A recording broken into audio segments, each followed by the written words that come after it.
Bom dia a todos. É com grande satisfação que eu dou início a essa primeira mesa. Em primeiro lugar, gostaria de parabenizar os professores Sérgio André e Silvia Faber Torres pela coordenação e pela atualização dessa quinta edição do livro do professor Ricardo Lobo Torres. A nossa primeira mesa, como consta aqui da programação, é sobre direitos fundamentais. Esse livro do professor Ricardo Lobo Torres, atualizado pelo professor Sérgio, que está à venda aqui fora, o tema dos direitos fundamentais não é o objeto específico do livro. O objeto específico do livro foi a tese de livre docência dele, defendida em 1988 e começa a ser publicada nos anos 90. E é um livro que, embora tenha mais de 30 anos, é uma obra que se mantém atual, não só pelas sucessivas atualizações que foram feitas, mas pela sua essência. A última edição é de 2006, então são 18 anos de modificações que ocorreram nesse período. Mas o tema dos direitos fundamentais, muito embora não seja o objeto específico do livro, ele permeia todo o livro, como bem destacou o professor Humberto Ávila. Inclusive, em várias passagens, o professor Ricardo Lobo Torres ele dialoga diretamente com o direito público, inclusive com o direito administrativo, dialoga expressamente neste livro, inclusive. Então, sem maiores delongas, eu passo a palavra para o professor Gustavo Minembonn, que é professor titular da UERJ, é procurador do Estado do Rio de Janeiro. Então, o senhor tem a palavra. Bom dia a todos, todas. Queria iniciar, Maurino não teve tempo, registrando a presença prestigiosa do nosso procurador-geral, Dr. Renan Miguel Saad, também uerjiano, como boa parte de nós aqui. Cumprimentar Maurine pela presidência aqui do painel, os colegas professores da UERJ aqui presentes, professor Luiz César Queiroz, querido amigo, e outros amigos também muito queridos, professor Marcos Abraham, além de professor desembargador federal aqui do TRF da 2ª Região, querido amigo Carlos Alexandre, quem não via há alguns anos, acho que desde antes da pandemia, então o pessoal que mora no Norte Fluminense é difícil de ver. E saudar todos os presentes, cumprimentar, saudar efusivamente a iniciativa do Sérgio André, da Silvia Faber Torres, pela atualização dessa obra em particular e pela iniciativa da homenagem. Agradecer também, registrar admiração, respeito pelo professor Humberto Ávila, pelas menções generosas, e a diferença de idade entre nós não é tão grande assim, mas eu tenho essa honra no meu currículo que Humberto, muito novinho, era professor visitante na UERJ por obra e graça do professor Ricardo Lobo Torres e influenciou enormemente a nossa geração de publicistas do Rio de Janeiro através do seu trabalho sério, ilustrado, aberto e formou ali realmente, com aquele conjunto de professores mais experientes, um caldo de cultura do qual todos nós nos embeberamos. Então, um prazer enorme, uma alegria tremenda poder participar dessa comemoração, que é, na verdade, memorializar em conjunto, em honra à memória e à vida e à obra do professor Ricardo Lobo Torres. Então, para quem não sabe, o professor Ricardo Lobo Torres dava aula na graduação até uma idade bem avançada à noite. E eu, embora fosse aluno na graduação do turno da manhã, eu puxei o Direito Financeiro e Tributário na UERJ à noite para ser aluno dele. E fui leitor da primeira edição do curso de Direito Financeiro e Tributário, que o professor Ricardo fez questão ali de prestigiar a editora Renovar, então nascente no Rio de Janeiro, do saudoso Osmundo Lima de Araújo, e publicou, a partir dali, todos os seus livros pela Renovar. E tive esse prazer de tê-lo também como professor no mestrado, no doutorado, nas minhas bancas de mestrado e doutorado, e como um conselheiro, talvez um amigo mais velho constante. Eu queria dizer assim, em primeiro lugar, como fez Humberto, e algumas características pessoais do acadêmico transcendem a sua obra, né? São marcos indeléveis que criam um registro em cada um de nós, que é uma inspiração, uma influência por toda a vida. Eu tenho comigo talvez essa pretensão de ter tido essa influência do professor Ricardo. Primeiro, o professor Ricardo Lobo Torres acreditava no embate de ideias franco e honesto. Ele não era alguém que acreditava numa verdade revelada, que seria revelada por algum tipo de vanguarda iluminista, né? O iluminismo é justamente a ausência do monopólio da verdade, a possibilidade das sucessivas gerações procurarem por ela. Como eu acho também sobre o sentido da vida. O sentido da vida é a procura constante por ele, é atribuir sentido constante às nossas vidas.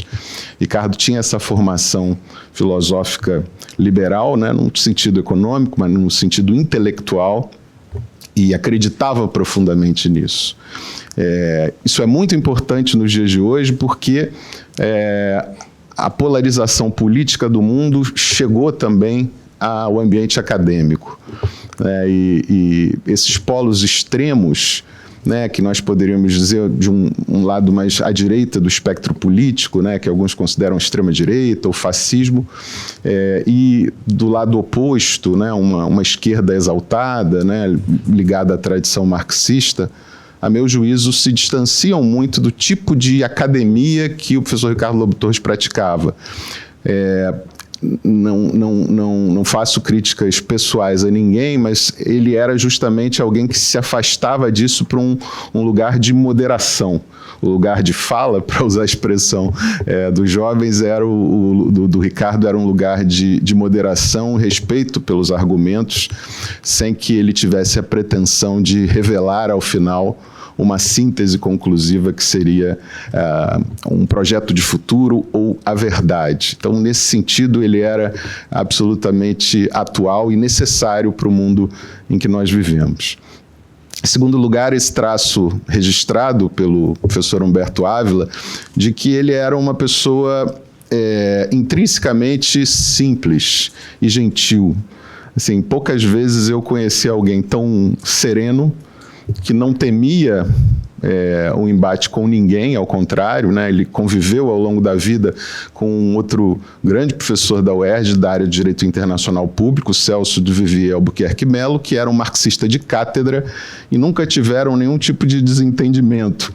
Nunca nenhum se sentiu ofendido pelo outro por um embate puramente de ideias, e construíram juntos aquele ambiente acadêmico no PPGD da UERJ. E por isso, assim,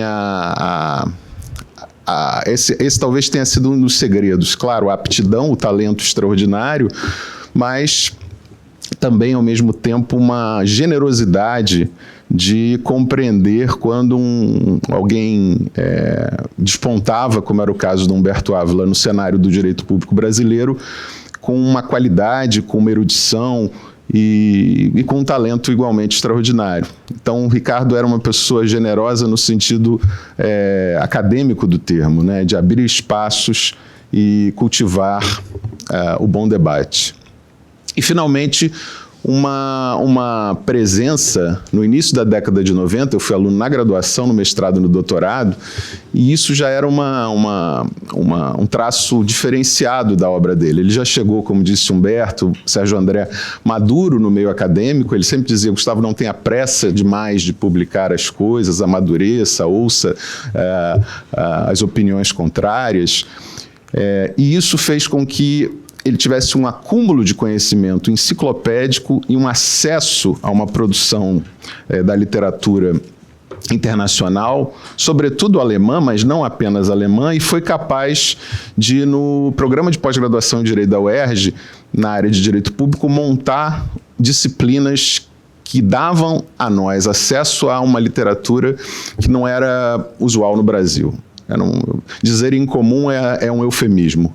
Eram autores absolutamente desconhecidos. Na teoria dos direitos fundamentais, Ricardo Lobo Torres, na teoria da justiça, que ele convidou também generosamente um professor chamado Biratã Borges de Macedo, pai do professor Paulo Emílio, a gente estudava os autores mais contemporâneos da teoria da justiça e da teoria dos direitos fundamentais e tinha acesso a um material e a comentários que eram incomuns. Então, isso fez uma diferença na nossa formação extraordinária e ainda com essa presença luxuosa de professores visitantes, como o professor Fachin era trazido na linha de Direito Civil pelo professor Tepedino, o Humberto foi trazido pelo professor Ricardo Lobo Torres para a linha de Direito Público e lá militou e dava aulas longas. Eu tive já no doutorado, esse privilégio de ter sido aluno do professor Humberto Ávila. Mais especificamente, aqui muitos tributaristas e professores de direito financeiro falarão, o ponto que eu gostaria de registrar e dar o meu depoimento era mais especificamente sobre a influência da obra do professor Ricardo Lobo Torres no que se refere à teoria dos direitos fundamentais para o restante do direito público brasileiro. E no meu caso, especificamente para o direito administrativo. Não sem antes registrar, Sérgio, eu tinha me esquecido, você estava ausente quando eu comecei a falar, a beleza do seu trabalho de atualização, a Silvinha já mencionou isso. É muito difícil atualizar uma obra clássica pelo risco de estragá-la, né? Assim, nós temos alguns exemplos de autores que se tornam uma espécie de Brás Cubas, né? Autores defuntos que passam a falar coisas sobre coisas que já não mais desfrutam da vida para poder comentar e se torna uma espécie de obra espírita. E isso é muito complicado. E algumas obras ficam desfiguradas, né? Eu tive o privilégio de atualizar, entre aspas, a obra do professor Miguel Seabra Fagundes, que no seu tempo foi um autor muito transformador, importante para a formação do direito administrativo brasileiro, o controle dos atos administrativos pelo Poder Judiciário, e fizemos escolhas também metodológicas de comum acordo com o filho mais velho, já saudoso Eduardo Seabra Fagundes, de não desfigurar o texto, atualizar tanto o texto como notas de rodapé por notas de atualização, tentando recontextualizar o pensamento do autor para aquele momento da atualização. E fiquei muito feliz quando os filhos Sérgio e Eduardo Seabra Fagundes disseram: vocês fizeram o meu livro ser lido pelas novas gerações. Exatamente isso que eu tenho certeza que vai acontecer com a obra do professor Ricardo. Traduzi um livro importante do meu orientador nos Estados Unidos, da Universidade Yale, Owen Fiss, chamado A Ironia da Liberdade de Expressão. E o Owen fala espanhol e lê português. E ele leu, e foi muito emocionante o depoimento. Um disse: a atualização, você fez a minha obra ser lida pelas novas gerações, e o Owen falou: você fez o meu livro ser ouvido e entendido em português, né, por um conjunto de pessoas que talvez não tivesse acesso à língua inglesa. E o trabalho está extraordinário, parabéns pela iniciativa. Quando o professor Ricardo Lobo Torres lança a sua tese de titularidade, Direitos Humanos e Tributação, no direito tributário brasileiro, Humberto tem razão, pouco ou nada se falava sobre a relação de direitos fundamentais e tributação. Embora esse já fosse um tema recorrente, por exemplo, na doutrina alemã, e o Ricardo foi um consumidor assíduo, né, um leitor ávido desses autores alemães. Eu poderia citar alguns, mas me lembro, por exemplo, do Klaus Tipke, por exemplo, que ele gostava muito de citar. Me perguntou sobre Tipke na minha banca, Silvia, de Direito Tributário do concurso da Procuradoria-Geral do Estado. Então, imagina a dureza. E esse é um capítulo à parte da vida acadêmica do professor Ricardo, que nas bancas ele realmente se transformava. Ele virava alguém muito enérgico. Nas minhas não foi diferente. Nas duas acadêmicas e na prova oral aqui da PGE. Mas ninguém falava sobre isso. E realmente, ao ler a relação que ele teceu entre liberdade, igualdade e justiça fiscal, e a teoria dos direitos fundamentais e a teoria da justiça, e como ele projetou, como numa épora, né, que se projeta, né, um mundo espacial no plano, ele projetou essas teorias no plano do direito tributário, né? E aqui é muito curioso registrar também que o Ricardo Lobo Torres tinha uma característica diferente também dos demais tributaristas do seu tempo, por procurar uma posição de equilíbrio entre extremos. Ele era, de um lado, defensor de uma leitura finalística, por exemplo, da teoria das imunidades, associando-as à proteção da liberdade, a direitos fundamentais ligados ao valor liberdade, e, portanto, com um compromisso muito sério com as limitações constitucionais ao poder de tributar do Estado. Mas, por outro lado, o Ricardo era alguém que entendia completamente de que um Estado social depende do custeio de direitos e que a existência de direitos fundamentais depende da existência, pressupõe a existência de um Estado social. E, por isso, a busca de uma posição intermediária entre esses dois extremos. Eu diria assim, entre a teoria do casal Tanabás, né, o dever fundamental de pagar tributos, lá do nosso professor português, e a ideia de Engels, né, que toda propriedade é um roubo, e o extremo oposto, na extrema-direita, né, do Robert Nozick, por exemplo, que diz que a tributação é sempre um roubo. Existe uma linha intermediária, né, que protege, de um lado, direitos fundamentais ligados à liberdade, no plano constitucional das imunidades, e, de outro lado, abre um certo espaço para a busca de justiça fiscal, mas que está no plano da democracia.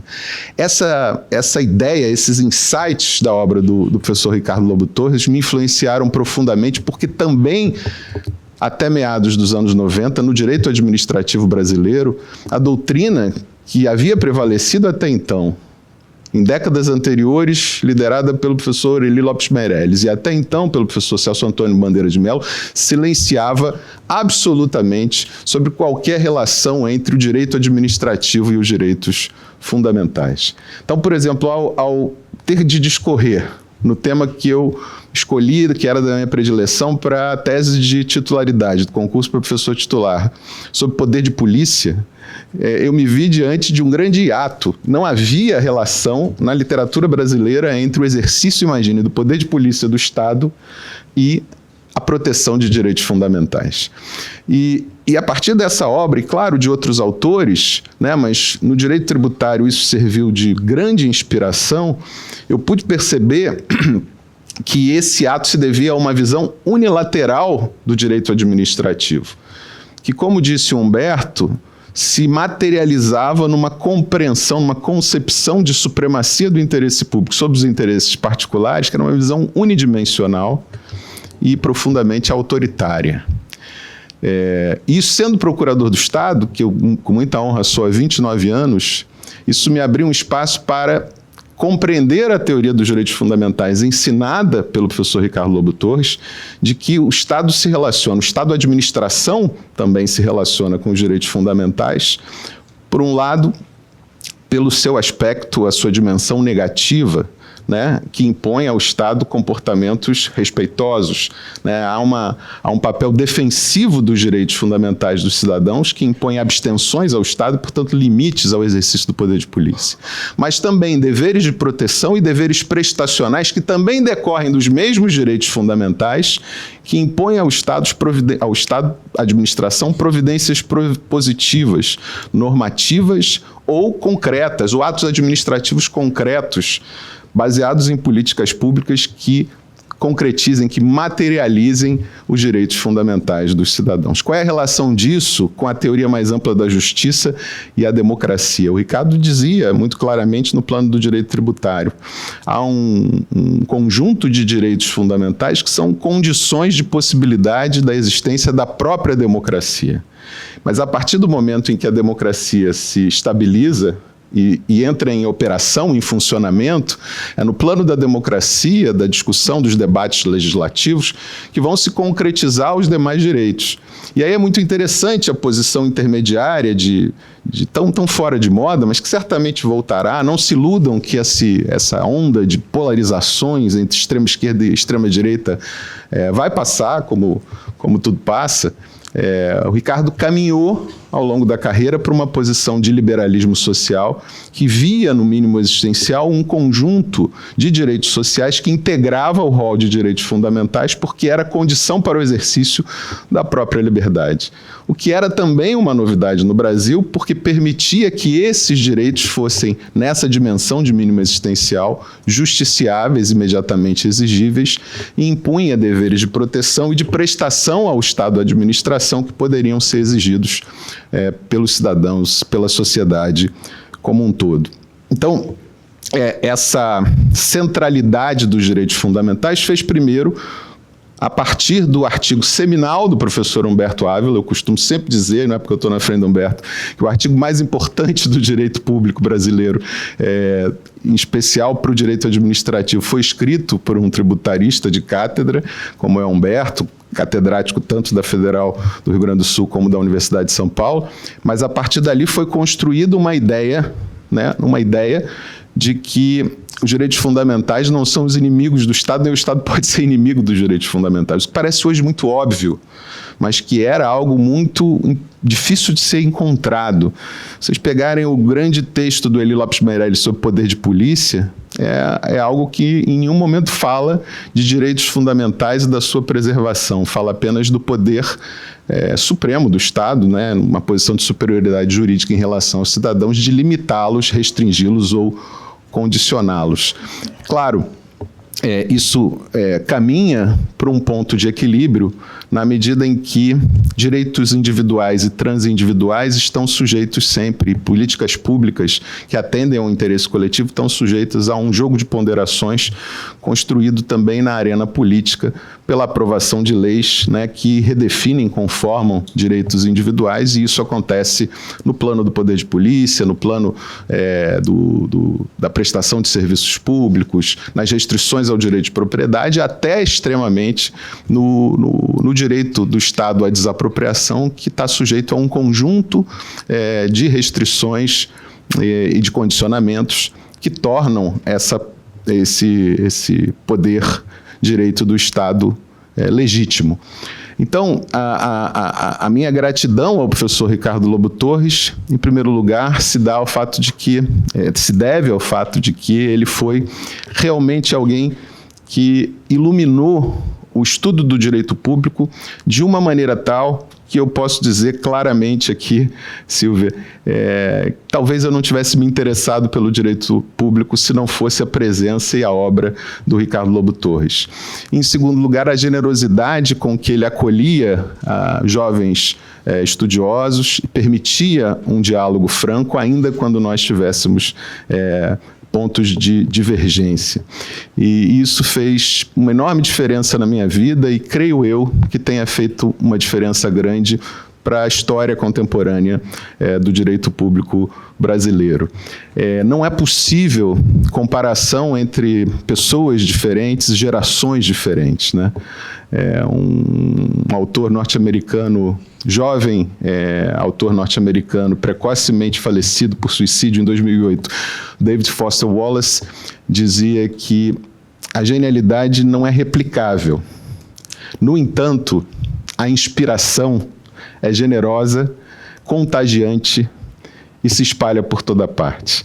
E é essa inspiração generosa que é a grande gratidão que eu tenho pelo professor Ricardo Lobo Torres. Foi, ao mesmo tempo, um mestre, um revelador de uma literatura que a gente não conhecia, um professor dedicadíssimo, alguém com quem eu pegava caronas vindo da UERJ para o centro da cidade, me deleitando com aquelas conversas, alguém sereníssimo, como disse o professor Humberto Ávila, que não deixava nas bancas de ser austero, rígido, para cumprir bem o seu papel, que levava a academia a sério e que inspirou um conjunto de professores que foram seus discípulos.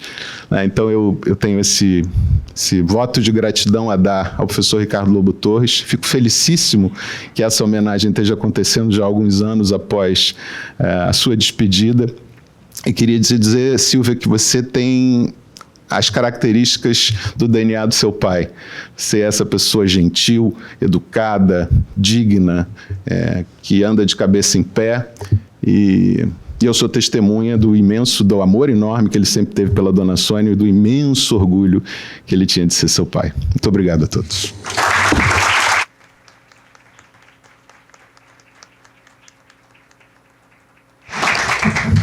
Agradeço ao professor Gustavo pelas palavras. Queria aproveitar para convidar o Dr. Renan, se desejar, para já compor a mesa. E aproveitando as palavras do professor Gustavo Binemboim, eu queria destacar que o que ele colocou muito bem em relação às polaridades, o professor Ricardo Lobo Torres coloca expressamente no seu livro. Não, evidentemente, os exemplos que ele trouxe, mas ele fala dessas polaridades na interpretação e fala, inclusive, da influência da própria ideologia na interpretação do direito tributário.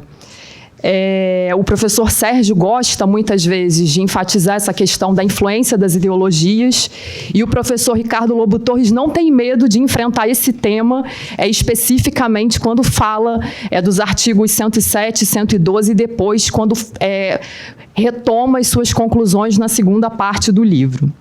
Feitas essas breves considerações, eu passo a palavra para o doutor Luiz César Souza de Queiroz, que é professor titular da UERJ e procurador da República.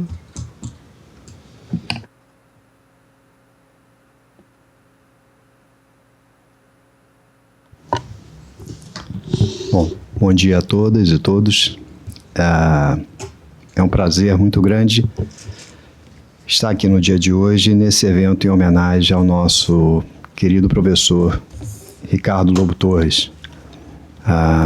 Cumprimento todos da mesa, a pessoa da professora Maurini, ao querido amigo professor Gustavo Binemboim, a quem parabenizo pela bela exposição, ao querido amigo professor Marcos Abraham, e também ao querido amigo professor Carlos Alexandre.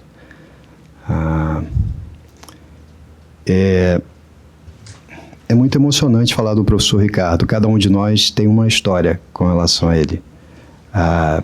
Percebi a emoção com que o Adilson trazia algumas passagens do professor Ricardo e também inicio essa minha exposição com algumas lembranças. Salvo engano, segundo um amigo comum, eu participei da primeira turma do professor Ricardo na UERJ. À época, o professor Ricardo lecionando Direito Financeiro. Por essas curiosidades da vida, o professor Ricardo também foi professor da minha esposa, na UERJ. E o professor Ricardo teve a oportunidade de nos abençoar, né, no nosso casamento. E sempre com essa gentileza que todos aqui fizeram referência. Humildade, gentileza, características que, infelizmente, não são comuns, em especial na nossa área. E isso se encontrava com o professor Ricardo Lobo. Aqui se faz uma homenagem, aproveitando, né, essa nova edição da obra do professor Ricardo Lobo Torres, levada a termo pelo amigo Sérgio André, professor da UERJ também, a quem já tive a oportunidade de parabenizar por essa organização do evento, e aqui reitero mais uma vez pela bela homenagem que está sendo prestada. Nessas passagens comuns, fui aluno do professor Ricardo na graduação, à época tendo interesse em fazer mestrado e doutorado em Direito Tributário, não tínhamos no Rio de Janeiro. Esses cursos oferecidos foi a São Paulo, e na minha banca de doutorado tive a oportunidade de ter o professor Ricardo na banca, como um representante aqui da nossa escola do Rio de Janeiro.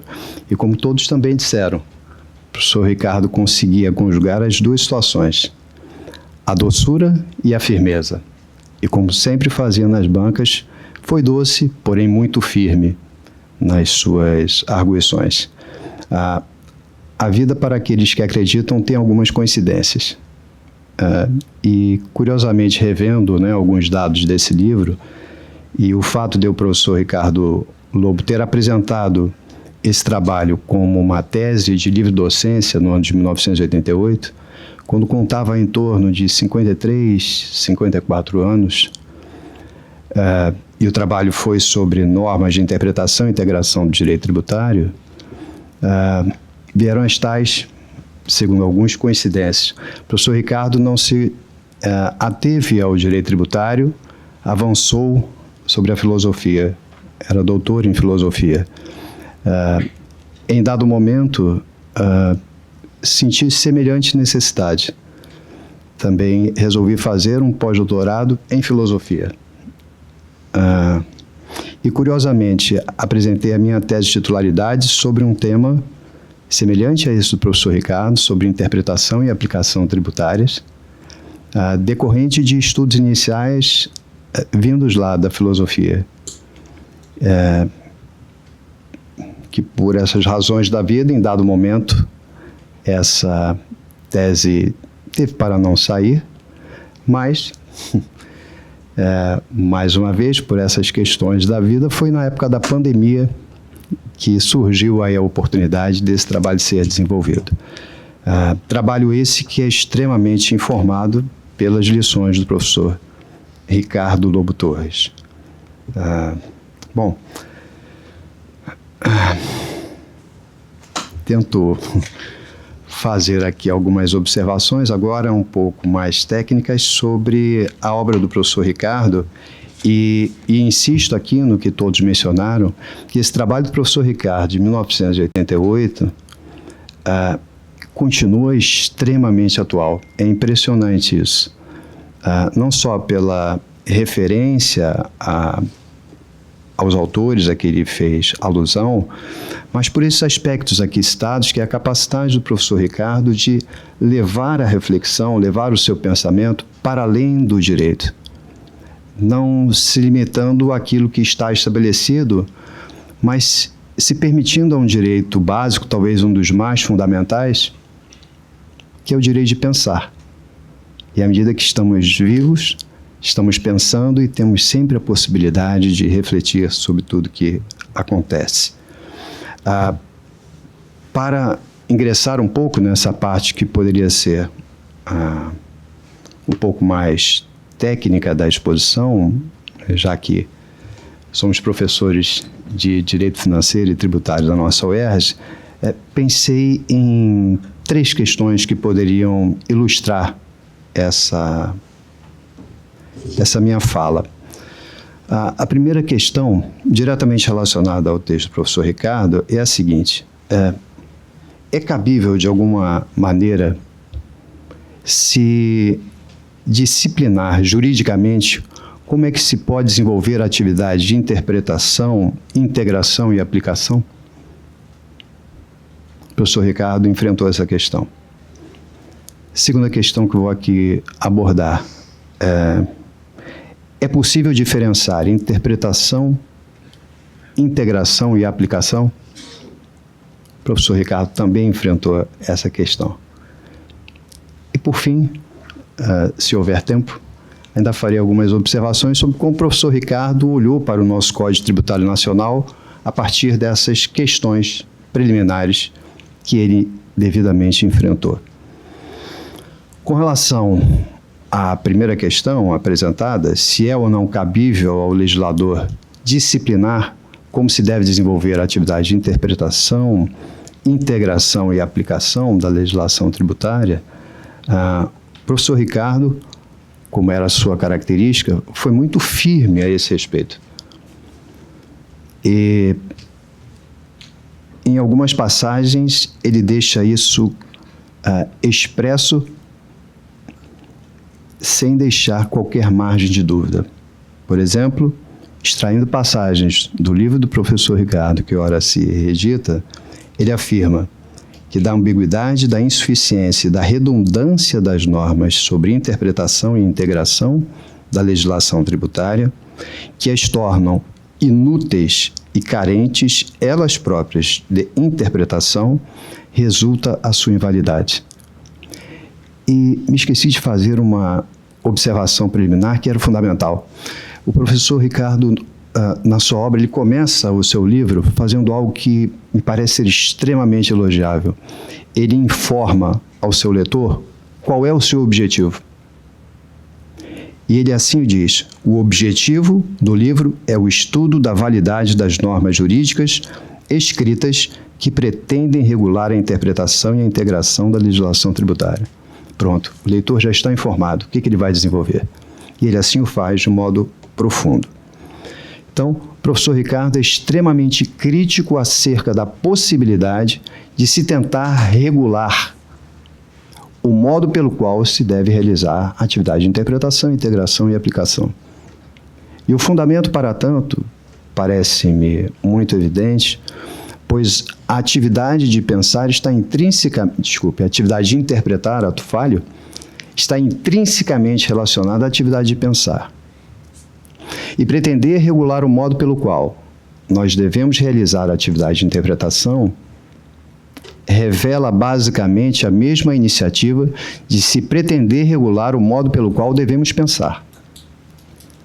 Sem perder de vista que essa atividade de interpretação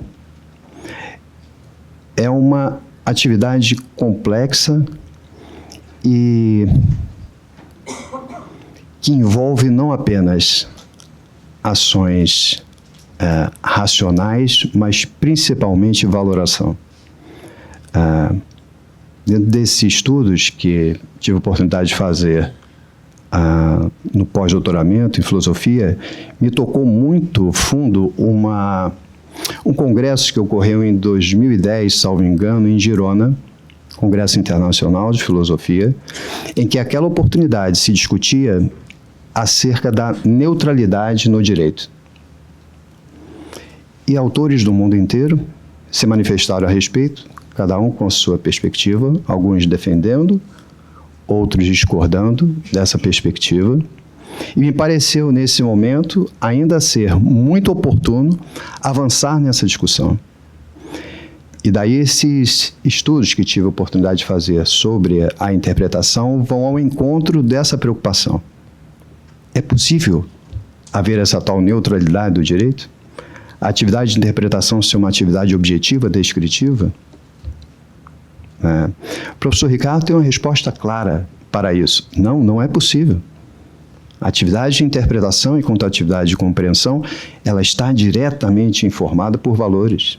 É uma atividade que envolve a razão, sim, mas ela está informada pelos valores. E, nesse sentido, penso de igual forma que interpretar significando uma construção de sentido é produto exatamente disso, do uso da razão e da valoração. E mais que isso, a atividade de interpretação não é uma atividade meramente descritiva. De igual modo, também não é uma atividade onde há uma criação livre, inaugural de algo, mas é uma atividade construtiva. E alguém poderia dizer, bom, mas então você defende aí um subjetivismo? Não, não é isso. Penso que essa atividade de interpretação é uma atividade socioculturalmente informada. Cada um de nós vai sair daqui hoje diferente do modo pelo qual entrou nessa sala. Cada um de nós é responsável por impactar um ao outro. E nós impactamos um ao outro com as nossas falas, com as nossas ações. Então, essa atividade de interpretação é uma atividade de construção que é permanente. Enquanto tivermos o direito de pensar, não é, Gustavo? Essa atividade é uma atividade viva, que se dá a todo tempo. E mais do que isso, me parece importante ressaltar que essa é uma atividade, além de ser decorrente, como disse, da razão e da valoração, é uma atividade intersubjetiva, né? Cada um de nós não é subjetiva nem objetiva, ela é intersubjetiva. Nós informamos a todo tempo o modo pelo qual essa atividade deve ser desenvolvida. E nesse contexto, dois aspectos me parecem também muito relevantes nesse aspecto, atinentes à interpretação. Trata-se de uma atividade que merece ser tolerante e responsável. Ouvi há pouco as palavras do Gustavo acerca de posições extremadas e que, por mais paradoxal que seja, né, essas posições extremadas parece que tendem a se encontrar em dado momento, né? E penso que elas não devem ter espaço, mas essa atividade de interpretação é uma atividade que demanda tolerância. Porque aquele que efetivamente tem a pretensão de interpretar, tem a pretensão de conhecer algo, de construir um sentido, por reconhecer na atividade de interpretação esse aspecto intersubjetivo, é fundamental que estejamos abertos para o que o outro diz. E estar aberto para o que o outro diz não é exercer uma posição simpática de reservar um espaço do seu tempo para ouvir o outro, mas é efetivamente se abrir para compreender o que o outro está dizendo, admitindo desde o início a possibilidade de rever aquilo que se entendia até então. Portanto, a tolerância, ela demanda o convívio entre os diferentes. Cada um de nós já deve ter experimentado isso, que é o fato de se aprender muito mais com aquele que pensa de modo diverso do que com aquele que pensa da mesma forma, que esse provavelmente não vai nos acrescentar. Ainda que diverjamos, mas eles vão nos levar a pensar, a refletir sobre algo. Então, a tolerância me parece algo fundamental para aquele que se propõe conhecer, para aquele que se propõe interpretar. E algo que deve ter um especial espaço nos dias de hoje, não só no Brasil, né, Gustavo, mas fora também. E um outro aspecto que me parece fundamental a enriquecer a atividade de interpretação é a responsabilidade. E essa ideia de responsabilidade envolve a consideração, como disse anteriormente, de que essa nossa atividade de interpretação e, portanto, de construção do nosso próprio mundo, ela deve ser desenvolvida de modo não apenas a causar o menor mal possível às demais pessoas, mas principalmente de levar a cabo o respeito e a consideração, especialmente por aqueles que estão numa situação de maior dificuldade. As nossas ações geram efeitos. As nossas interpretações também geram efeitos. E temos que ter responsabilidade com relação a tudo que fazemos, pois à medida que as nossas ações impactam nas ações dos demais, devemos levar isso em conta e saber que, especialmente, aqueles que têm uma possibilidade de ter uma formação mais elevada e de ter a possibilidade de realizar decisões, saber que essa finalidade deve sempre ser alcançada. Tendo isso em consideração, me parece que a primeira resposta feita pelo professor Ricardo é fundamental, não se tem como pretender colocar amarras na atividade de interpretação, o que já informa uma certa inutilidade, segundo o professor Ricardo, com que concordo, nas disposições do CTN que pretendem regular o modo pelo qual se deve realizar a interpretação no âmbito do direito tributário. Vou já para o final, creio que o meu tempo está por se esgotar. O professor Ricardo também faz uma observação acerca da possibilidade de se diferenciar interpretação, integração e aplicação.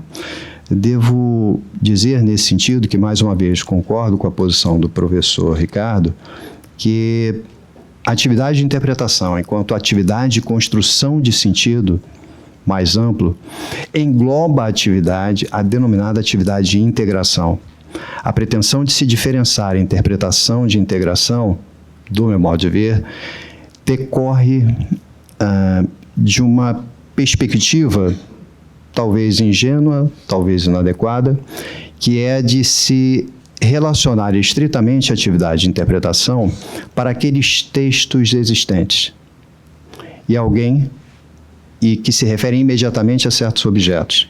E alguém poderia pensar, bom, quando você não tiver um texto jurídico tratando de uma determinada situação e, por exemplo, tiver que socorrer da analogia, você estaria caminhando num sentido em que a tal da integração se manifestaria como algo diverso da interpretação. O professor Ricardo chama atenção para a dificuldade, para a imprecisão de se estabelecer linhas rígidas sobre interpretação e integração. Parece-me que nesse sentido de construção de sentido, como falei, a interpretação envolve a integração. A integração não é algo diverso dessa construção de sentido.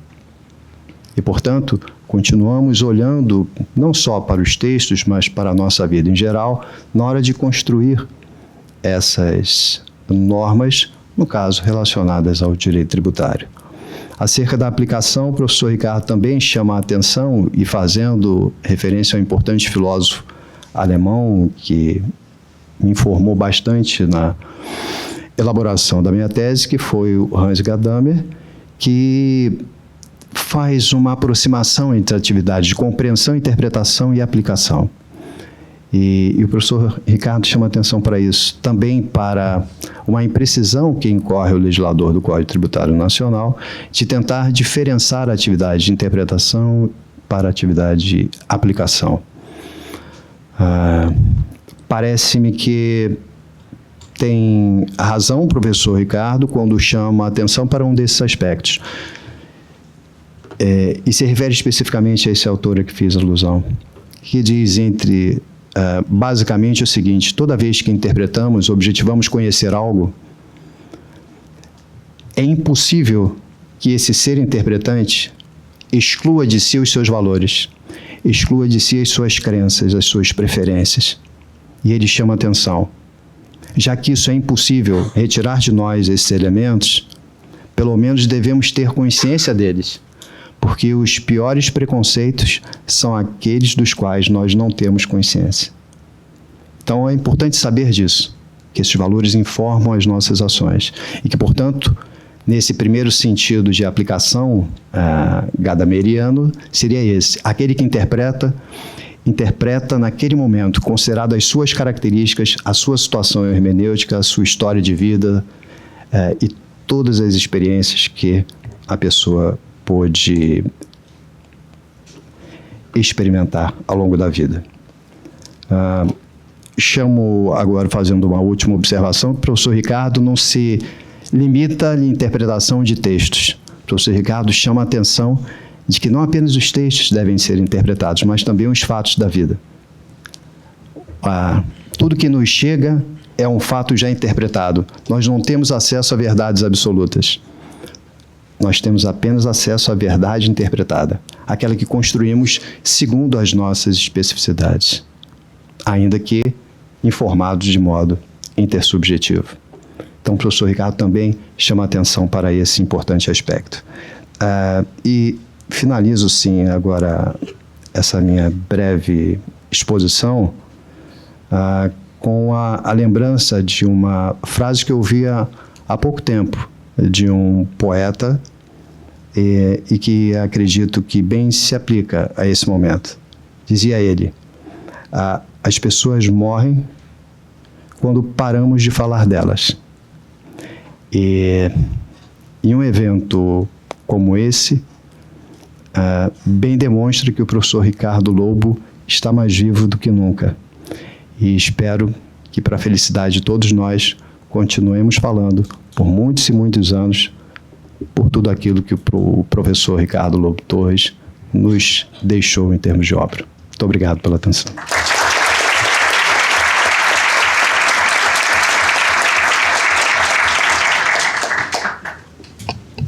Agradeço, professor Queiroz, pela exposição. Aproveito para destacar a presença da desembargadora Flávia Romano de Rezende. E gostaria também, brevemente, diante da exposição do professor Queiroz, de destacar que a obra que ora se lança, a 5ª edição, qual é o objeto dela, né? O objeto é a resposta à seguinte pergunta: qual é a validade, qual é a eficácia e qual é a legitimidade dos artigos 107 e 112 do CTN. Então, como o professor Ricardo Lobo Torres soube delimitar muito bem esse objeto, ele tem mais de 30 anos, mas ele não se confunde com a generalidade das obras e da própria jurisprudência tributárias que nós vemos. Porque, geralmente, qual é a pergunta? Como se aplica os artigos 107 a 112 do CTN? O professor Ricardo Lobo Torres chega a falar sobre isso, tem muitas notas de rodapé falando da jurisprudência do STF, mas o objeto central dele não é esse. O objeto central é discorrer sobre a validade, a eficácia e a legitimidade dessas normas do CTN. E é isso, é a escolha muito bem feita desse objeto que, salvo engano, é bastante singular no direito tributário brasileiro, que faz com que essa obra sobreviva de uma maneira com bastante fôlego 36 anos depois. Diante dessas breves considerações, eu já passo a palavra para o desembargador Marcos Abraão, que é professor titular da UERJ e é desembargador do Tribunal Regional Federal da 2ª Região. Bom dia a todos e todas. Inicialmente eu quero parabenizar a iniciativa do evento, aos organizadores, cumprimento a todos os presentes, na pessoa da doutora Silvia Faber Torres, doutor Sérgio André Rocha. Quero dizer que é uma alegria participar desse evento em que fazemos uma homenagem ao professor Ricardo Lobo Torres, essa figura singular que formou a vários de nós hoje aqui presentes. Sem sombra de dúvida, foi um dos principais nomes do direito financeiro e tributário nas últimas décadas do Brasil, figura fundamental da geração seguinte, a de Alfredo Augusto Becker, Aleomar Baleiro, Amilcar Facão e outros. Através da sua valiosa contribuição acadêmica, não apenas em sala de aula, aliás, com aquele seu jeito amável, sereno, generoso e sempre com um sorriso no rosto, nós, seus alunos, pudemos aprender verdadeiramente o direito financeiro e tributário à luz da filosofia jurídica, da Constituição, seus valores e princípios que formam a justiça fiscal. Eu, particularmente, tive a alegria e sorte de tê-lo conhecido e academicamente convivido por quase 20 anos com o professor Ricardo Lobo Torres. Eu me lembro bem do dia, isso nos idos do ano de 1996, portanto há quase 30 anos, estou entregando aqui a minha idade, me lembro bem do dia que ele participou da minha banca de ingresso para o mestrado de Direito Tributário que ele coordenava, ao lado de outros grandes nomes, como Flávio Novelli, José Marcos Domingues, Aurélio Pitanga Seixas e outros.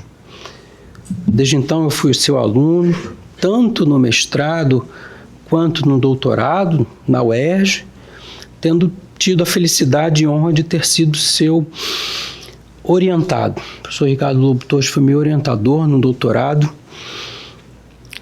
Foi duro na orientação, mas sempre com toda a gentileza e a amabilidade. Foi duro também na minha banca, ele como presidente da banca. Eu acho que todos nós aqui devemos muito às lições, não apenas jurídica, mas humanas do professor Ricardo. A mim me cabe hoje aqui trazer algumas linhas a respeito do pensamento do professor Ricardo Lobo Torres em relação ao direito financeiro brasileiro.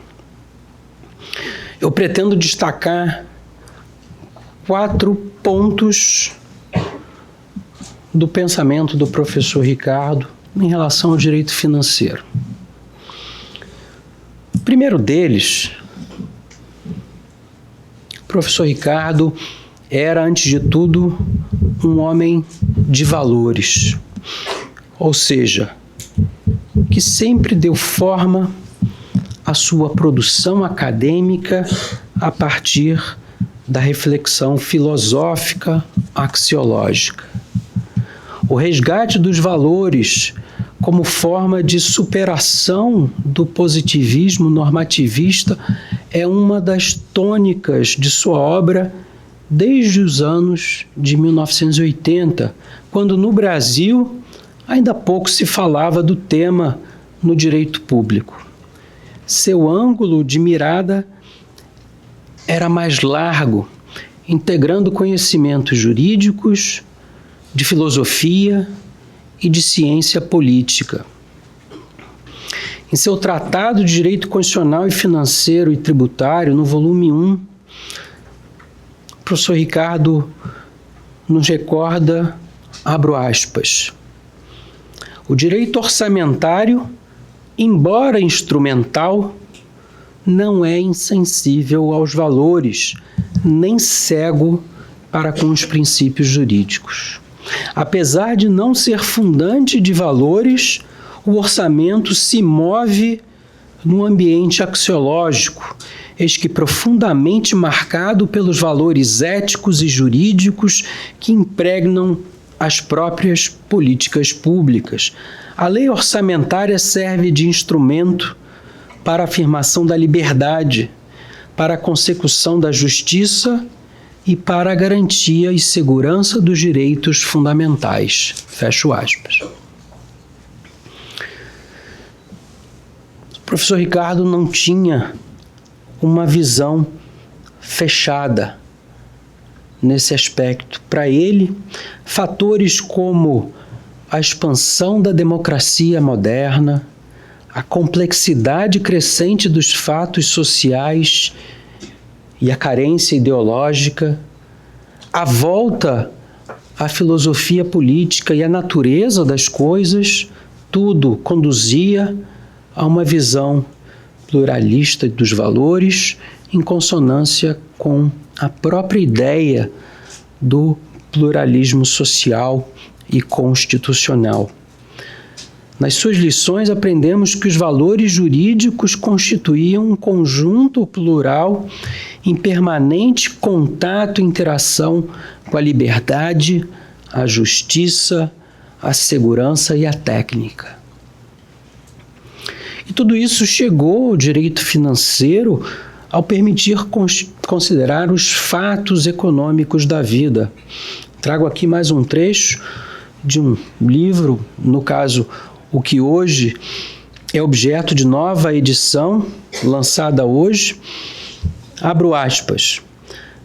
A abertura de horizontes provocada pela hermenêutica filosófica, a afirmação democrática trazida pela retórica e pelas teorias de argumentação, a recuperação da importância das ideias liberais de liberdade, justiça e segurança, a mudança do paradigma das regras para o dos princípios e valores, tudo isso elevou a interpretação a um novo patamar.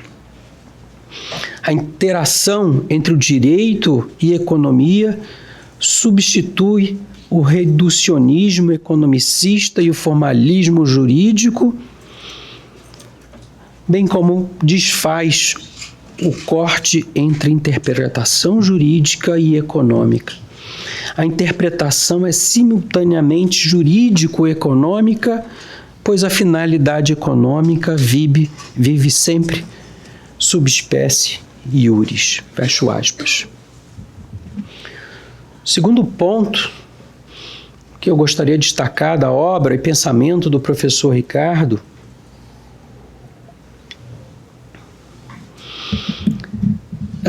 tem relação com o conhecimento no Brasil da tradição germânica sobre o direito financeiro e tributário. Seu domínio da língua germânica permitiu que autores de língua alemã, ainda pouco conhecidos ou divulgados no Brasil, fossem disseminados.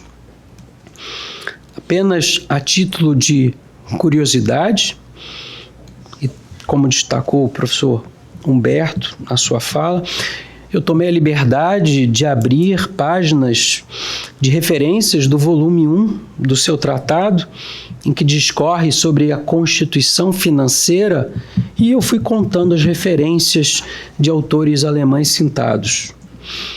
Encontrei a impressionante cifra de mais de 200 autores de língua alemã citados, e vários deles com citação de mais de uma obra. Isso sem falar nas centenas de citações de autores estrangeiros de línguas, diria, mais acessíveis aos brasileiros, como inglês, italiano, espanhol, francês. Portanto, o professor Ricardo era um homem de vocação universal e conhecimento, poderia dizer, enciclopédico.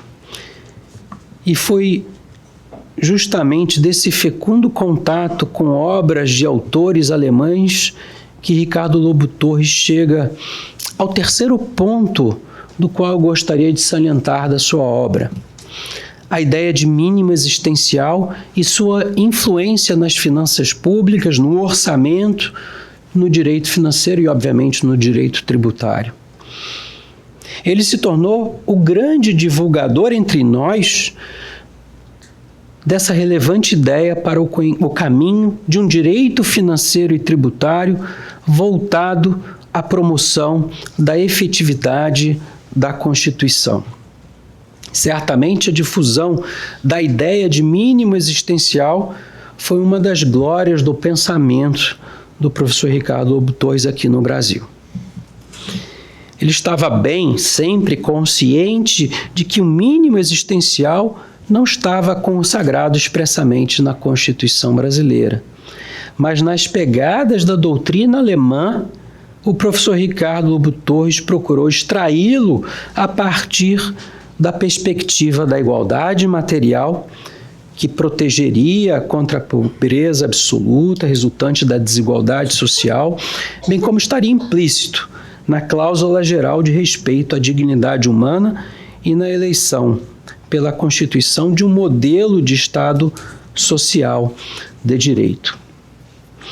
Ele reconhece no mínimo existencial, um aspecto de status negativos, que se revela no campo tributário pelo mecanismo das imunidades e isenções para todos aqueles que se mostram aquém de um dado patamar de capacidade contributiva.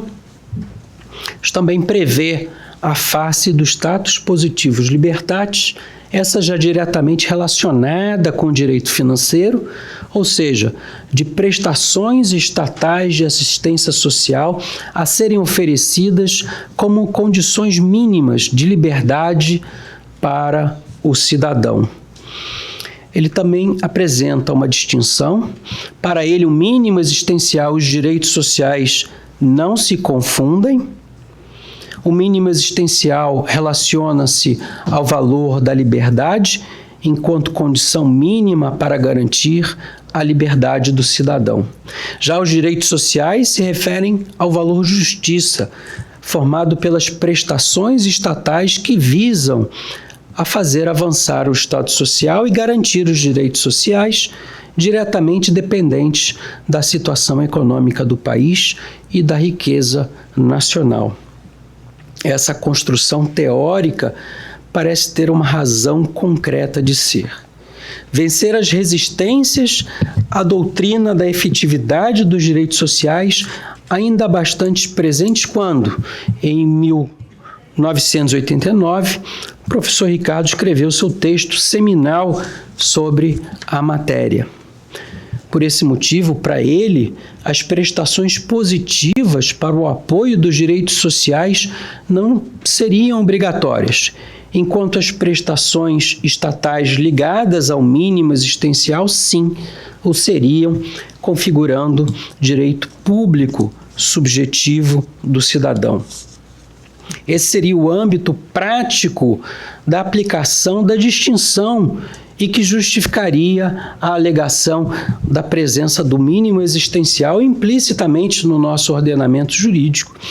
Se os direitos sociais não são judicialmente exigíveis, o mínimo existencial sim o é. Da mesma forma, a alegação da reserva do possível não poderia jamais ser oposta ao mínimo existencial. A tese do mínimo existencial como obrigatório e judicialmente exigível enquanto os direitos sociais não o seriam, conserva vigor em relação a uma série de outras prestações vinculadas a direitos sociais que não estão ligadas à sobrevivência física, mas sim a uma qualidade de vida da pessoa humana.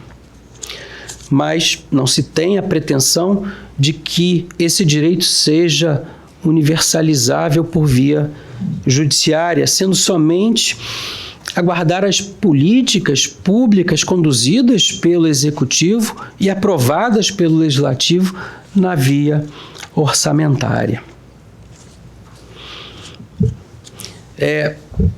O quarto ponto e último que eu gostaria de trazer da obra do professor Ricardo Lobo Torres e a conexão com o direito tributário e o direito financeiro e o substrato da Constituição Econômica, eu quero destacar dois trechos, já caminhando para o final, da sua obra. Abro aspas.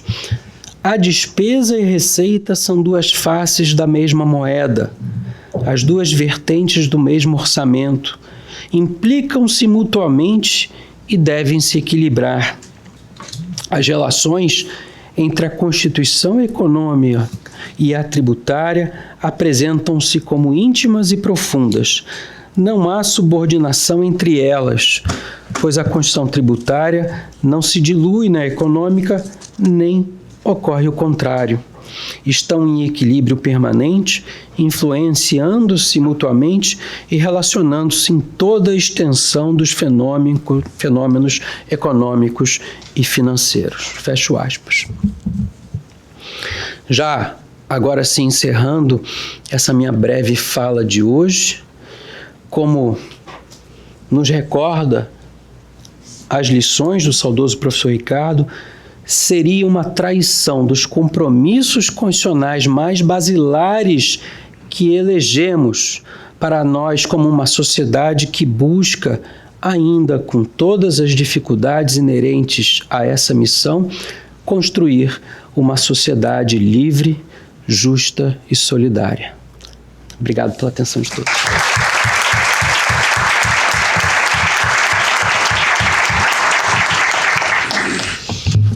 Obrigada, professor Marcos, pelas palavras muito esclarecedoras. Me aproveitando dessa exposição muito clara, gostaria só de fazer uma contribuição em relação ao livro Que Ora Se Lança. A sua importância, eu falei brevemente antes, está não só na delimitação do objeto, mas na metodologia. E me aproveitando de um recorte feito pelo professor Marcos Abraham, o professor falou da influência germânica sobre o professor Ricardo Lobo Torres. E nesse livro, a sua singularidade está também na metodologia utilizada, porque ele não cita autores de língua alemã simplesmente por erudição. Ele coloca o CTN numa linha cronológica, comparando o que foi escrito no 107 a 112 com outros textos que estavam sendo aprovados naquele momento, inclusive com as modificações que aconteceram na Alemanha, no intervalo entre 19 e 77. Então, o CTN é de 66. O professor Ricardo Lobo Torres, metodologicamente, faz uma comparação entre o texto aprovado no Brasil, através do CTN, entre os trabalhos que resultaram nessa aprovação, mas ele insere a normativa brasileira numa perspectiva maior. Então, a riqueza dessa obra está tanto no objeto, como eu falei antes, mas também está nessa metodologia, que é bastante singular do professor Ricardo Lobo Torres. É uma metodologia que vai fluindo ao longo de toda a obra, ao longo da primeira parte dos seus capítulos e também na segunda parte, quando ele sintetiza essas conclusões. Passando agora para a última exposição, quero dar a palavra para o professor Carlos Alexandre de Azevedo Campos, que é professor de Direito Financeiro e Tributário da UERJ e advogado. Obrigado, bom dia, quase boa tarde a todos, a todas. Cumprimento a Maurine, Cumprimento especialmente a Silvia e ao Sérgio, a quem parabenizo pelo evento, pela obra. Silvia, eu sei que eu estou em falta, eu prometi a atualização do direito ao mínimo existencial do professor Lobo Torres e prometo que do fim do ano para o próximo isso ocorrerá.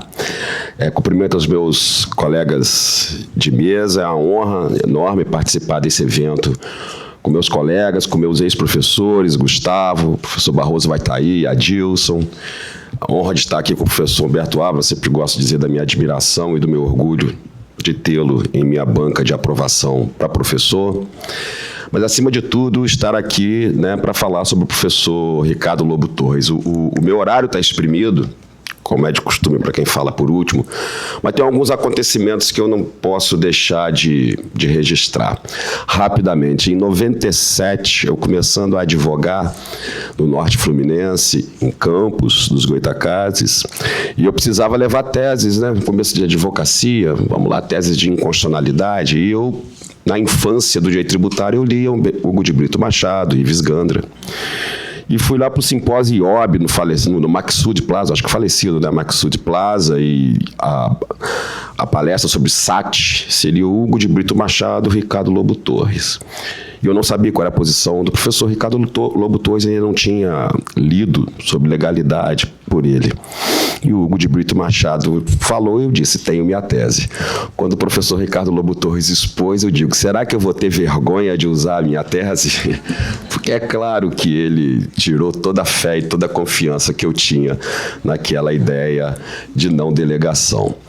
No ano seguinte, aí lembrei demais quando o professor Humberto falou acertadamente sobre por que o professor Ricardo Lobo Torres não é lido no mundo todo. No ano seguinte, aí já foi o evento lá da falecida Dialética, em São Paulo, e o painel era o Sacha Calmon e o Ricardo Lobo Torres. Aí o Sacha Calmon, antes de falar, elogiou o professor Ricardo Lobo Torres e disse, o nome dele é Ricardo Lobo Torres, mas se fosse Richard Wolff Towers, seria um dos autores mais lidos no mundo todo. Ele emplacou, não tinha como ser diferente para quem conhece a verve do professor Sacha. Bem, 10 anos depois, em 2007, eu vice-presidente da OAB em Campos, diretor da ESA, coordenei, organizei desde dos temas das palestras até o local da cadeira. Quem organiza, Sérgio, sabe isso, um congresso de direitos humanos que ocorreu na UENF, de Darcy Ribeiro, né? Então era toda uma simbologia, e eu convidei o professor Ricardo Lobo Torres e o professor Ricardo Lira para palestrarem. Também o professor Paulo Bonavides esteve presente, um evento memorável, com muito apoio da OAB na época, o Adi Damuz e o César Bittencourt, né? César Brito, deu grande apoio para nós. E eu dividi a mesa com o professor Ricardo Torres, eu e ele falando da temática de direitos humanos e tributação, aquela grande honra, e levei eles para almoçar. E aí, claro, quem sabe deve imaginar que o professor Ricardo Lira, que, né, saudoso, pediu uma garrafa de uísque, o professor Ricardo Lobo Torres muito comedido, mas eu tinha conseguido uma verba, um dinheiro para passar. Não pediram, ninguém pediu dinheiro, foi tudo. Mas eu falei, não, acho interessante pagar alguma coisa, deslocamento. E aí a OAB Rio conseguiu esse dinheiro, e eu levei, na hora de ir embora, o professor Ricardo Lobo Torres, ele olhou para mim e falou assim, Carlos Alexandre, eu falei sobre direitos humanos, bati papo com meu amigo Ricardo Lira, ainda vou receber por isso? Eu falei, não, professor, eu sei que não é o costume, mas eu pedi. Não precisava, mas muito obrigado, né? A gentileza e o carinho dele. Depois fui seu aluno no mestrado e tenho hoje a grande honra da minha vida de lecionar a disciplina que foi dele no programa de pós-graduação. E um último registro, professor Humberto, falei isso para o Sérgio, Gustavo, que também conheceu, o Queiroz também conheceu, acho que o Marcos também, né, o professor Flávio Bauer Novelli. Mas eu fui escalado, o professor Flávio Bauer Novelli faleceu e doou a biblioteca dele, que ficava no apartamento dele ali em Botafogo, perto da casa do Gustavo, do lado, eu acho.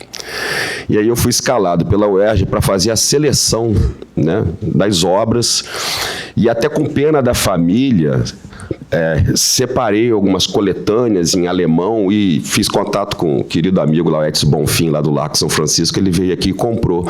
Isso foi a parte de algum dinheiro que sobrou para a família. Mas a maior parte da obra do Flávio Bauer Novelli foi para a UERJ. E eu encontro impresso sobre a forma de dissertação, encadernado, o livro, Normas de Interpretação, como tese de livre docência, examinada pelo Flávio Bauer Novelli, que fez a banca com todos os comentários e as notas dadas para cada trecho. É uma relíquia. Que coisas, Gustavo, que só acontecem na UERJ. Esses livros e esse manuscrito estão trancados numa sala sem acesso aos alunos, que até agora não regulamentaram como que vai se dar isso. É brincadeira. Bem, feitos esses registros, gente, eu queria passar para a minha exposição, que eu vou tentar o máximo possível ser breve por causa do horário. Professor Luiz Roberto Barroso, os cumprimentos. Eu me inspirei para falar um pouco sobre o professor Ricardo Lobo Torres, do ponto de vista do conteúdo, naquela frase de Isaac Newton, do século XVII, se vi mais longe foi por estar de... Um minutinho, só gostaria de registrar a presença do ministro Luiz Roberto Barroso, que em breve nos brindará com a sua palestra. Muito obrigada pela presença. Desculpa. Nada. Hierarquia tem que ser sempre observada. Se vi mais longe foi por estar de pé sobre o ombro de gigantes. O professor Ricardo Lobo Torres já é um clássico. Isso aqui é uma frase com que eu termino a introdução ao livro de leituras clássicas que a gente produziu na UERJ. O professor Ricardo Lobo Torres já é um clássico, não porque faleceu, ele já era um clássico vivo. E o que a gente pode aproveitar de um clássico? É isso, é subir nos ombros e enxergar longe, resolvendo os casos contemporâneos. Então, o que eu propus aqui é tratar do tema, a integração. Normalmente, quando se trata de integração na obra do professor Ricardo Lobo Torres, a gente trata da discussão principalmente do artigo 108 do CTN, a sua crítica generalizada de termos, normas de interpretação sobre interpretação em um código tributário nacional. Mas eu vou tratar de um outro problema de integração mais contemporâneo, que é o problema das lacunas axiológicas no direito tributário. E quero tentar resolver problemas rápidos, simples até, de lacunas axiológicas no direito tributário, a partir de uma abordagem interdisciplinar do professor Ricardo Lobo Torres, extraindo premissas bem objetivas, mas que são centrais em suas obras, talvez nos 3 campos do saber aos quais ele mais se dedicou, e ele era conhecedor como poucos, que é o campo da hermenêutica jurídica, mais precisamente sobre como que se dá o processo de concretização do direito orientado a valores, conjugando interpretação e complementação. A temática própria do direito tributário, e mais particularmente a diferença, principalmente de eficácia, entre imunidades e os chamados privilégios odiosos. E, por fim, no campo dos direitos humanos, e mais precisamente do mínimo existencial e dos limites e possibilidades de realização concreta do mínimo existencial. Eu vou tentar conjugar as 3 campos do saber, os conhecimentos deles, para tentar resolver 2 problemas concretos que eu vou apresentar para vocês agora muito rapidamente, que podem ser classificados como problemas de lacuna axiológica. Pensem num primeiro problema. E ele é real e foi julgado pelo Supremo. Lei concede redução de base de cálculo no imposto de importação de pneus para montadoras de veículos. Então, todas as montadoras de veículo têm o direito à redução de base de cálculo do imposto de importação. Os pneus serão importados para serem empregados na montagem dos veículos. Mas aí vem lá um parágrafo único que parece mais um jabuti e diz o seguinte: olha, mas se sobrar saldo de pneus e a montadora quiser fazer reposição, ela, salvo o melhor juízo, o professor Barroso foi advogado nesse, salvo o melhor juízo, você pode consultar, ou ao menos fez a sustentação.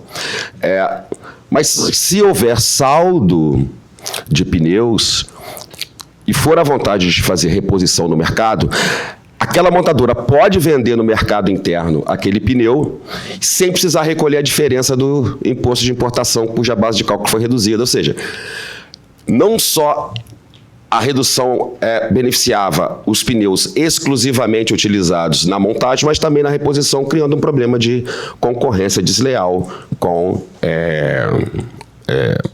as revendedoras em geral. O problema de isonomia, obviamente, os recursos que chegaram ao Supremo não pediam a anulação do benefício, mas a extensão do benefício em relação aos grupos não contemplados. Então, é o típico caso de benefício fiscal concedido com violação à isonomia, uma possível lacuna axiológica. O Supremo julgou no RE 405, 579, em síntese, dizendo que não pode estender, porque ele não pode atuar como legislador positivo. Então, esse é um primeiro caso de lacuna axiológica por possível violação ao princípio da isonomia.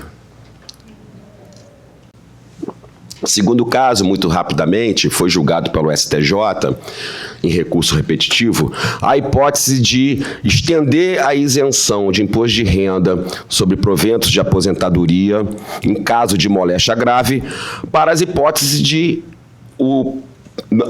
a moléstia grave do aposentado não estar contido na legislação. Ou seja, a questão de saber se a lista é taxativa ou não.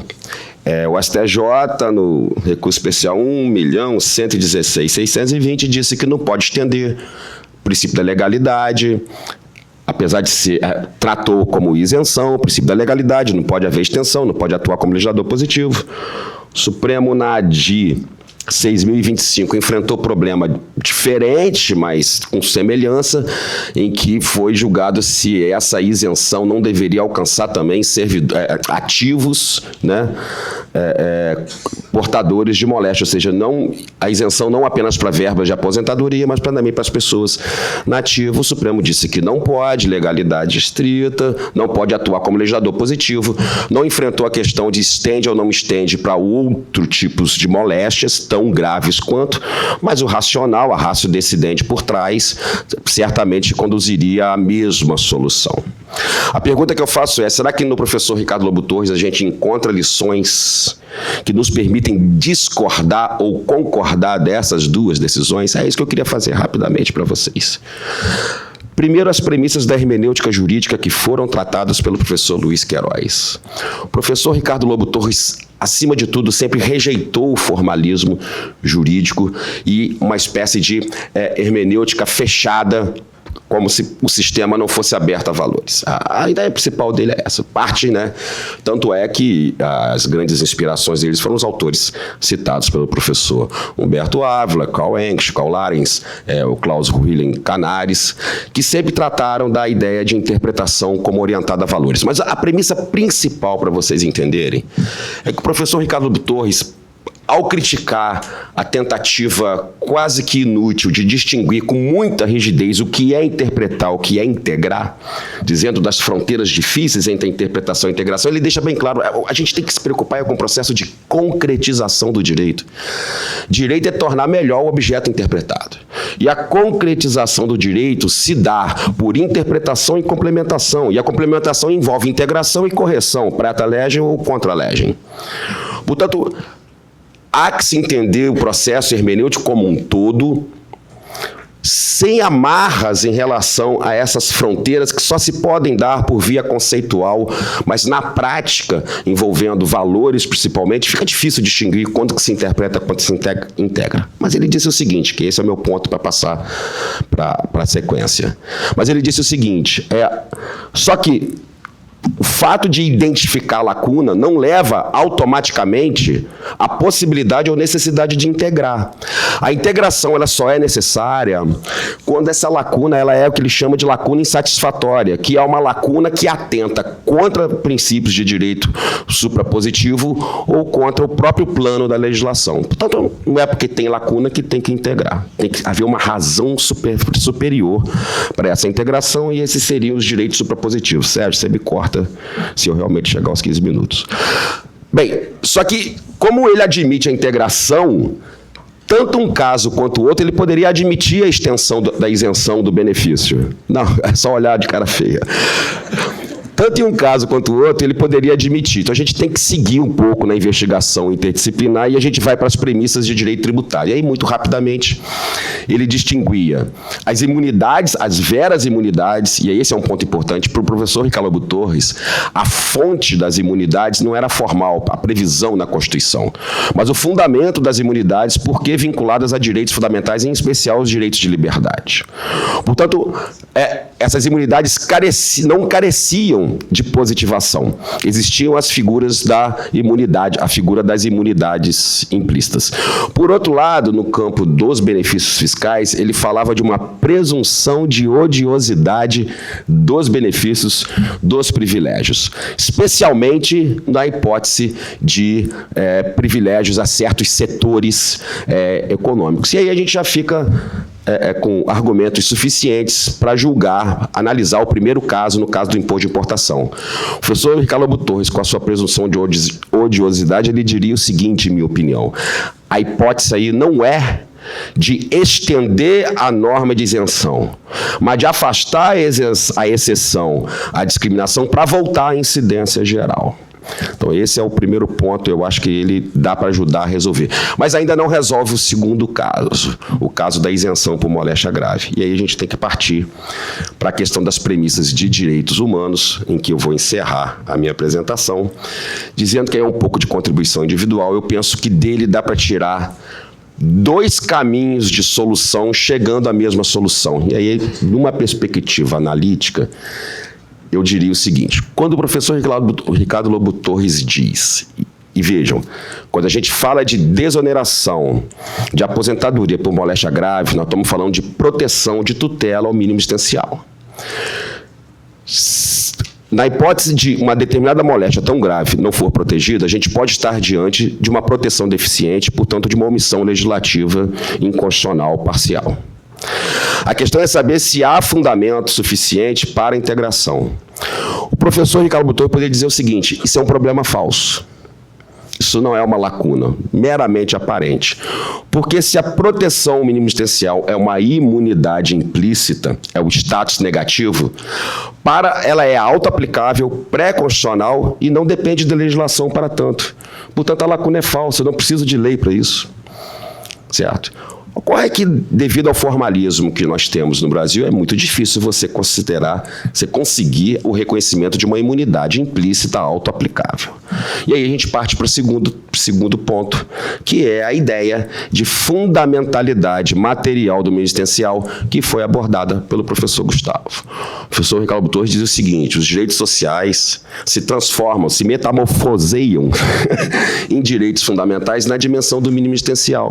É ali que ele adquire fundamentalidade material. Fora do campo do mínimo existencial, está vinculado a políticas públicas.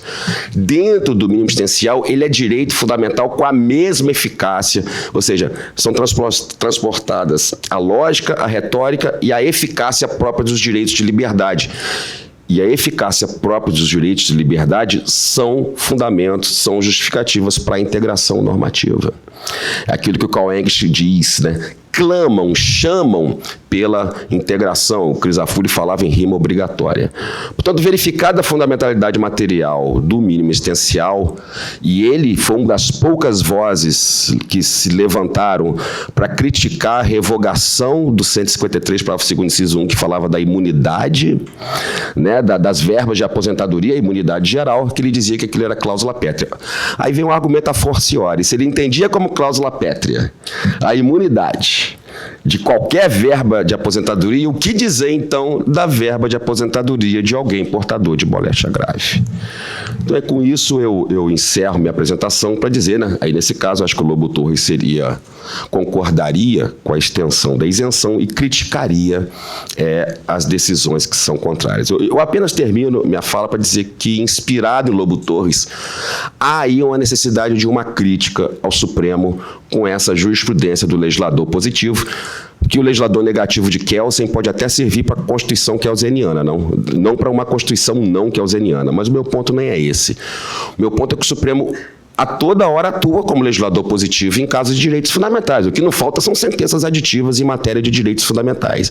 O que o Supremo precisa distinguir, e a Corte italiana faz, é dizer o seguinte: eu não tenho legitimidade para conceder sentença aditiva de prestação, aquela que é onerosa. Apenas a sentença aditiva de garantia, aquela que assegura. Mas daí a generalizar, dizer que não atua como legislador positivo, falta um pouco de preocupação com essa distinção que o professor Ricardo Lobo Torres teve na ideia de que tem que haver uma razão fundamental para a atuação de integração. Silvia, Sérgio, parabenizo mais uma vez pelo evento e agradeço a todos a atenção.